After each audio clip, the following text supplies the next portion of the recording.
Ya, kata seru atau kata panggilan sebenarnya munada ini. Munada bukan munadi, munada. Yang pertama, ya Hasan, wahai Hasan. Kaifal alim al-arabi? Bagaimana orang yang alim itu orang yang menguasai bahasa Arab. Gak ngerti nih maksud kalimat tapi itu kaifal alim al-arabi. Gimana si orang yang ahli bahasa Arab, mungkin ngomong temannya ada yang ahli dalam bahasa Arab terus nanya ya, gimana si temen yang bisa jago bahasa Arab itu, kaifarnya gimana ya, apa gimana intinya lah, how ya gitu.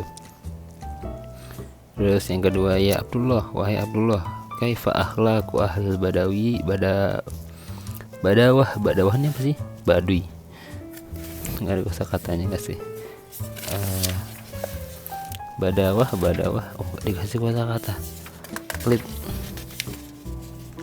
nggak ada kosa kata nih, badawah ya mungkin dicari di kamus lah ya, kita mempelajari kaedahnya aja dulu.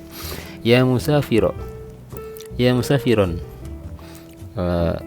wahai musafir, inzil fi himatina, inzil turunlah, fi himatina mungkin di daerah kita kali ya, turun di daerah kita gitu. Ini juga kosakatanya agak tinggi, kurang tahu.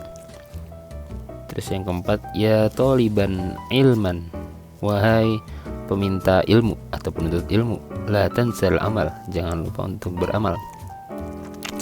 Terus yang kelima, ya rajul ijtahid fil amal, wahai laki-laki, itu rajul ya rajul, ya rajul ijtahid fil amali, berusahalah dalam bekerja. Ijtahid berusahalah, kata perintah ya, ijtahid sukun ya, fi di dalam al amali kerja, i karena ada fi ya, fil amali. Nah, yang perlu diperhatikan di sini adalah sebelum koma ini kaedahnya ya, kita mainan kaedah aja. Ya Hasanu, ya Abdallahi, ya Musa Firon ron, ya toliban ilman, ya rojulu. Kenapa beda-beda belakangnya? Kita bahas di sini. Al-munada, ini munada ya, kata seru kan. Artinya yang diseru. Ya, munada itu artinya bukan yang manggil ya tadi. Munada itu artinya objek, sebenarnya lebih ke objek, alias orang yang diserukannya gitu, yang dipanggilnya gitu. Kata seru dalam bahasa Arab yang banyak dipakai ialah ya, artinya wahai. Di Al-Quran juga sering dipakai. Kata seru yang jarang dipakai di antara lain ayyuha, ai, wa. Ini biasa dipakai di puisi-puisi. Di Quran juga dipakai karena Quran pakai bahasa puitis juga. Yang artinya wahai. Kata-kata seru tersebut dinamakan hurufun nida atau kata-kata seruan. Macam-macam al-mudada adalah sebagai berikut. Mandi 223. Nah, yang pertama a, nama orang tunggal atau al-alam al-mufrad. Hasan, Ali, Zaid, contohnya yang tadi ya, yang ini Hasan misalnya. Bila diberi ya unida atau ya Hasan, jadinya ya Hasan gitu kan ya, maka huruf akhirnya dibaca dhammah dan tidak boleh diberi tanwin. Lihat contoh nomor 1.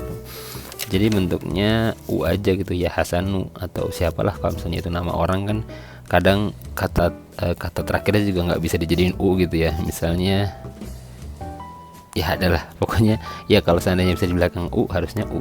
Tapi biasanya kalau di penggunaan sehari-hari kan, misalnya ada yang namanya Hasan kan nggak ya Hasanu gitu kan. Pasti ya Hasan gitu karena namanya dia Hasan gitu. Ya Steven gitu ya kan, nggak ya Stevenu gitu. Ya Azman nggak ya Azmanu gitu kan ya, kalau pakai sehari-hari gitu. Tapi seharusnya kalau kaedahnya jadinya u ya. Contoh selanjutnya yang B, nama yang berbentuk idhofah seperti Abdullah nih. Abdullah kan artinya sebenarnya hamba Allah ya. Ahlul badawah tuh misalnya gini, jadinya Roisul madrasah gitu-gitu. Kalau dikasih ya jadinya kata pertamanya fathah a dulu, fathah, jadi membacanya Abdullah itu, lihat. Jadinya bukan Abdullah, jadinya Abdullahi gitu. Misalnya kalau yang apalagi ini mudhof ilaih kayak gini, misalnya kepala suku gitu ya. Roisul mujtama gitu, kepala suku ya. roi, jadinya roisal mujtama gitu. Atau penuntut ilmu, tolibul ilmi, jadinya ya tolibal ilmi A dulu gitu ya. Kemudian yang C,